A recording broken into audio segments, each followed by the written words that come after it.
ফেরাউনের নির্মম অত্যাচারে বিবি আসিয়ার বেহেশতে গমনের বিস্ময়কর ঘটনা। ফেরাউনের এক দাসীর ভাগ্যে আল্লাহ পাক রেখেছিলেন হিদায়াতের দৌলত, অমূল্য সম্পদ। একদিন ওই দাসী মুসলমান হয়ে যায়, আশ্রয় গ্রহণ করে ইসলামের সুশীতল ছায়ায়। ইমানের আলো ছড়িয়ে পড়ে হৃদয়ের প্রতিটি কোণায়। দাসী তার ইমানের কথা গোপন রাখতে চেষ্টা করে, কিন্তু সম্ভব হয়নি। সে চেয়েছিল এই সংবাদটি কেউ না জানুক, অন্তত খোদার দাবিদার মহাপাপী ফেরাউন। কিন্তু তাও পারা যায়নি। ধীরে ধীরে একসময় ফেরাউনের কানেও পৌঁছে যায় দাসীর ইমান আনয়নের সংবাদ।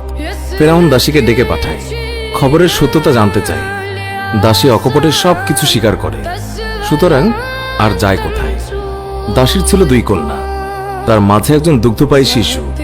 একটি বড় পাত্রে তেল গরম করতে নির্দেশ দেয় ফেরাউন।